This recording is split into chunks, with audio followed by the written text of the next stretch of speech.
영광 찬양제가 있는 날이라 제가 시편 말씀을 골랐습니다. 아마 여러분들이 다 아시겠지만 시편은 단순히 시가 아니고 곡조가 있는 노래였었습니다.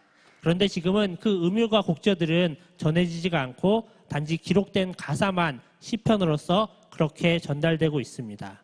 그런데 이것이 노래이다 보니까 어떨 때 쓰여졌다, 어떨 때 어느 자리에서 불려졌다라는 것들이 있습니다. 보통 오늘 저희가 본 말씀이 시편 113편인데 오늘 말씀을 포함해서 113편부터 118편까지는 애굽 할렐시라고 불립니다. 그래서 보통 중요한 절기나 의식이 있을 때 이 노래가 많이 불려졌다라고 그럽니다. 여기에서 이 애굽 할렐시에서 애굽이라는 것은 이스라엘 백성을 450년간 노예 생활하였던 그 애굽을 가리키는 말입니다. 그리고 할렐이라는 말은 당신을 찬양하나이다 라는 뜻입니다. 그래서 애굽 할렐시는 애굽에서 나오면서 당신을 찬양하는 시입니다 라는 뜻입니다. 이스라엘 백성들이 애굽에서 종된 생활을 하였습니다. 그런데 이제 막 그들이 그 종된 삶에서 해방되어서 이제 하나님이 약속하신 새 땅 가운데 들어가면서 바로 그 순간에 하나님을 찬양하며 불렀던 시입니다. 그리고 이 시를 중요한 절기 때나 의식 때 이 노래를 부르면서 하나님이 그들을 구원해 주신 것, 하나님이 그들을 종에서 해방시켜 주신 것을 그들이 다시 감사하며 이 노래를 불렀습니다. 그러면 이 시의 내용은 어떤 내용입니까? 이 시의 시작과 끝은 할렐루야입니다.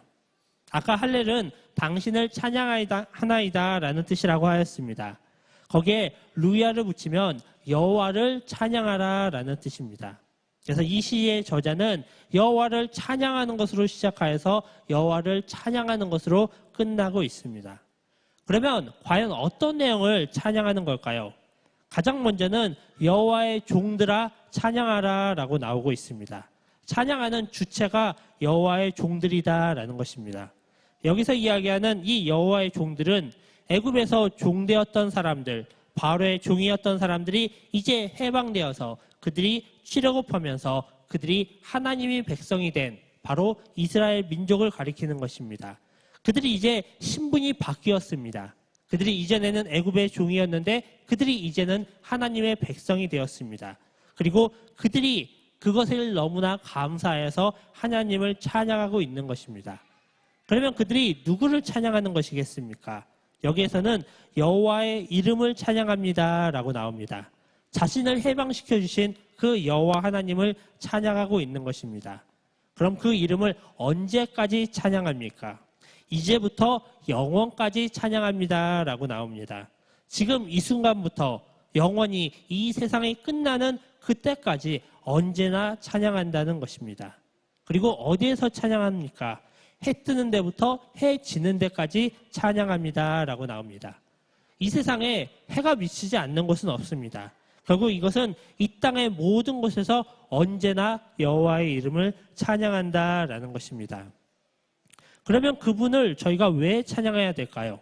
그분은 모든 나라보다 높으시고 그분의 영광이 하늘보다 높습니다.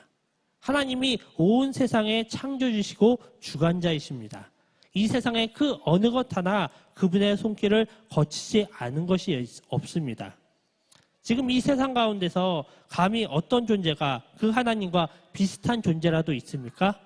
그런 것은 전혀 없습니다. 지금 이 자리에 중고등부 학생들이나 저희 초등부 학생들도 앉아 있는데 저희가 뭐 TV의 예능 프로를 보다 보면 뭐 예능 신이다, 무슨 신이다라고 해서 TV에서 사람들이 이야기하는 것들이 있습니다. 근데 그것은 실제 존재하지도 않는 신입니다. 사람들이 그냥 자기들의 프로그램의 재미를 위해서 무슨 신이 있는 것처럼 그렇게 이야기를 하는 것입니다.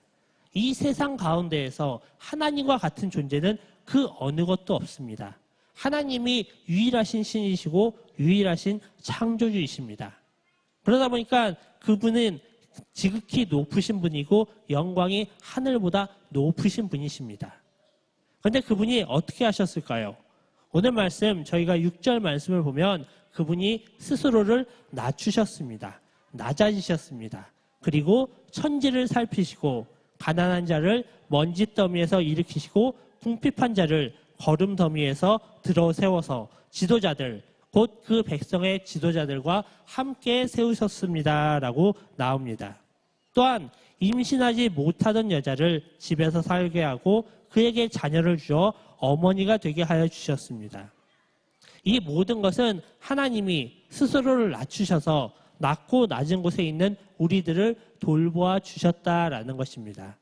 특별히 가난한 자들, 궁핍한 자들도 다시 일어날 수 있도록 하여 주시고 그들이 일어나는 것으로 끝나는 것이 아니라 그들의 지도자들과 동등하게 함께 설 수 있도록 하여 주셨습니다. 또한 임신하지 못하던 여자에게 가장 간절한 기도 제목이 무엇이겠습니까? 바로 자녀를 구하시는 것인데 하나님께서 그 여인에게 자녀를 허락하여서 그 가장 간절한 기도 제목을 들어주셨다라는 것입니다. 결국 하나님은 사람들의 그 기도를 들어주시고 그 사람들을 높여주셨습니다. 그렇기에 그 사람들이 하나님을 할렐루야 찬양하는 것입니다.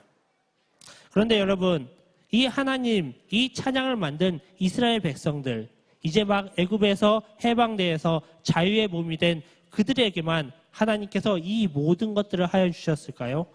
그렇지 않습니다. 하나님께서 이렇게 자신을 낮추시고 가난하고 궁핍한 자를 일으키시고 그리고 우리의 간절한 기도를 들어주시는 그 하나님이 바로 우리가 지금 믿고 있는 우리의 하나님입니다. 이전에 애굽의 종되었던 그 이스라엘 민족을 해방시켜 주신 하나님이 죄의 종되었던 우리들도 해방시켜 주셨습니다. 바로 우리들도 구원하여 주셨습니다. 그리고 우리들을 다시 한번 높여서 세워주고 계십니다. 그렇기 때문에 우리는 무엇을 해야 됩니까? 우리도 역시 찬양을 해야 됩니다. 우리를 해방시켜 주시고 높여주신 그 하나님을 저희들도 할렐루야 찬양하여야 됩니다. 저희가 오늘 이렇게 영광 찬양제를 준비하여서 저희가 이제 영광 찬양제를 하는데 이 영광 찬양제는 1년에 한 번 합니다. 그리고 이것을 준비하기 위해서 많은 분들이 수고하고 또 뒤에 보면 여러 가지 상품들도 있고 저희가 이렇게 좋은 음향시설 가운데에서 하나님을 찬양을 합니다. 그런데 저희가 찬양하는 것은 오늘 하루로 끝나는 것이 아닙니다. 오늘 하루 저희가 모든 부서, 모든 교인들이 한마음이 되어서 하나님을 찬양하는 것뿐만 아니라 저희가 내일도, 내일 모레도 저희가 처음부터 마지막 순간까지 저희는 언제나 하나님을 찬양해야 됩니다. 하나님이 바로 나를 구원하여 주셨고 나를 높여주셨기 때문에 나의 그 간절한 기도를 들어주셨기 때문에 우리는 언제나 하나님을 찬양할 수 있어야 됩니다. 바로 저희가 그렇게 하나님을 찬양하는 것이 저희가 하나님의 은혜와 사랑에 감사하고 보답하는 길입니다. 오늘 이 찬양제를 통하여서 저희가 전심으로 함께 하나님을 즐겁게 찬양할 수 있기를 원합니다. 그리고 찬양제 이후에도 저희의 삶 가운데 하나님을 찬양하는 것이 끊이지 않기를 원합니다. 저희가 하나님 앞에 다시 나아가는 그 순간까지 저희가 계속적으로 하나님을 찬양하고 높이시며 그렇게 사시기를 원합니다. 이 시간 제가 기도하고 말씀을 마치도록 하겠습니다. 사랑과 은혜가 많으신 하나님 아버지, 저희가 이렇게 영광 찬양제로 하나님을 찬양하기를 원합니다. 오늘 준비되는 이 찬양제 가운데 하나님이 큰 영광 받아주시었고 오늘 찬양제 이후에도 저희가 하나님을 지극히 높이며 영원히 찬양할 수 있도록 정말 나를 구원해 주신 그 구원에 감격하여서 저희가 계속적으로 하나님을 찬양할 수 있도록 주님이 저희들을 붙들어 주시었고 이끌어 주시옵소서. 저희가 정말 하나님이 나를 구원하여 주셨다는 것에 대해서 그리고 저희가 하나님을 찬양할 수 있다는 것에 대해서 저희가 언제나 감사하며 기쁘고 즐거운 마음으로 온전히 찬양할 수 있기를 원합니다. 하나님이 저희들을 붙들어 주시었고 이끌어 주시옵소서. 이 모든 거 우리 구주 예수 그리스도 이름 받들어 기도드리옵나이다. 아멘.